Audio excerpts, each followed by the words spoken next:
t'es déjà demandé d'où vient Halloween ? Derrière les bonbons, les déguisements et les citrouilles qu'on creuse à la fin octobre, il y a une histoire bien plus sombre et fascinante. Une histoire qui commence il y a plus de 2000 ans, dans les champs d'Irlande et d'Écosse. Alors ce soir, on va remonter le temps. Prépare-toi, parce que je vais t'emmener aux véritables origines d'Halloween. Il faut s'imaginer les Celtes il y a plus de 2000 ans. Leur monde est entièrement régi par les saisons. L'été nourrit, mais l'hiver peut tuer. Tout dépend des récoltes, du bétail, des provisions qu'on réussit à stocker.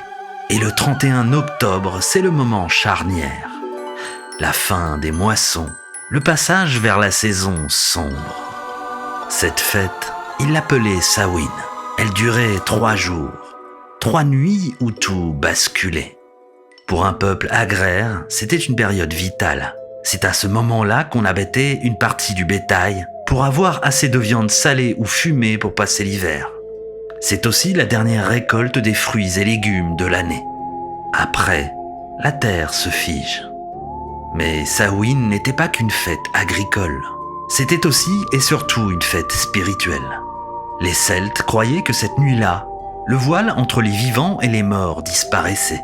Les esprits pouvaient revenir marcher parmi les hommes, les âmes des ancêtres, mais aussi des créatures plus sombres. Alors, pour se protéger, on éteignait les feux domestiques, on plongeait les villages dans l'obscurité, puis on allumait de gigantesques brasiers sur les collines. Ces feux sacrés, entretenus par les druides, purifiaient la communauté et éloignaient les forces obscures. Les familles apportaient des offrandes, nourriture, boissons, parfois même des animaux sacrifiés. Tout ça pour apaiser les esprits. Et pour tromper les fantômes, on portait des peaux de bêtes, des masques effrayants. L'idée était simple. Si un mort croise ton chemin, il te prend pour l'un des siens et passe son chemin. On pratiquait aussi des rituels de divination, des jeux avec des pommes, des noisettes, des flammes. On cherchait à lire l'avenir, à savoir si la prochaine année serait fertile ou catastrophique. Bref, Samhain, c'était la grande porte de l'hiver. Un moment de peur, de magie et de communion avec les morts. Quand le christianisme s'installe en Europe, l'Église fait face à un problème. Ces fêtes païennes sont trop populaires pour disparaître. Alors, plutôt que de les interdire, on les récupère.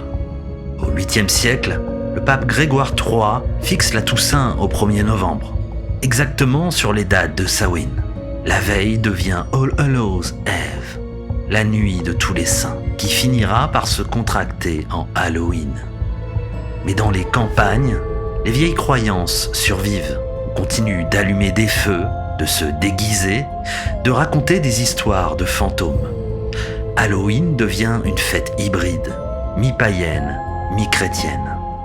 Au Moyen-Âge, les superstitions se mélangent. Les gens croient que la nuit du 31 octobre, les âmes du purgatoire viennent quémander des prières. On développe alors la pratique du souling. Les pauvres vont de maison en maison, demandent des gâteaux appelés soul cakes. En échange, ils promettent de prier pour les défunts de la famille. C'est une étape importante parce que ce souling est l'ancêtre direct du trick or treat. Déjà, on passe de porte à porte. On échange nourriture contre protection spirituelle. Parallèlement, le folklore reste vivant.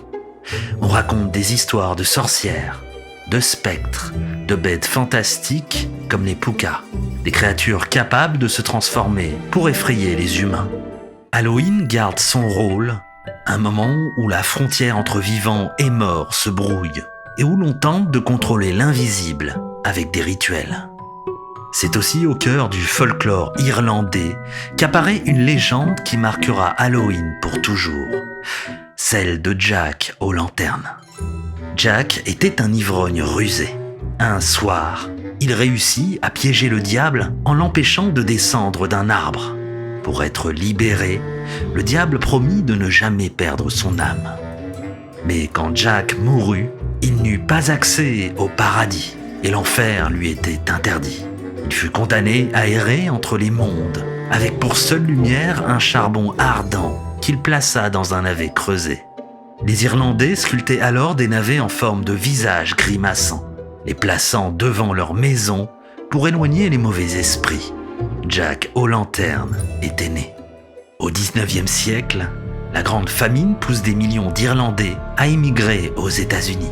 Ils emportent avec eux leurs coutumes et leurs légendes. Mais en Amérique, les navets sont rares. En revanche, les citrouilles abondent. Plus grosses, plus faciles à sculpter, plus impressionnantes. Elles remplacent vite les navets et deviennent le symbole d'Halloween. À la fin du XIXe siècle, Halloween se transforme déjà en fête communautaire aux États-Unis. On organise des soirées, des jeux, des défilés. Puis, au début du XXe siècle, le trick or treat prend sa forme moderne. Les enfants déguisés vont de maison en maison pour réclamer des friandises. Après la Seconde Guerre mondiale, Halloween explose. Les publicités pour les bonbons, les films d'horreur, les dessins animés popularisent la fête dans tout le pays. Aujourd'hui, Halloween est devenu un phénomène mondial, mais chaque pays l'a adapté à sa culture. Irlande et Écosse, berceau d'Halloween, où les feux de joie et les légendes continuent. Mexique, fusion avec le Dia et de los Muertos, une fête colorée où l'on célèbre les ancêtres, avec des autels, des offrandes et des danses. Le Japon, Halloween adopté comme un immense carnaval urbain, surtout à Tokyo. La France, arrivée dans les années 90 avec le marketing, puis le déclin, et aujourd'hui un retour grâce aux réseaux sociaux et à la pop culture.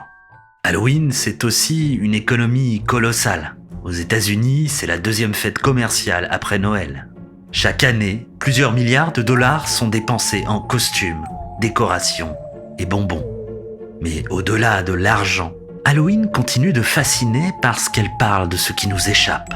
La mort, l'invisible, nos peurs les plus anciennes. Alors, la prochaine fois que tu verras une citrouille éclairée à ta fenêtre, souviens-toi, derrière ce sourire grimaçant se cache une tradition vieille de plus de 2000 ans.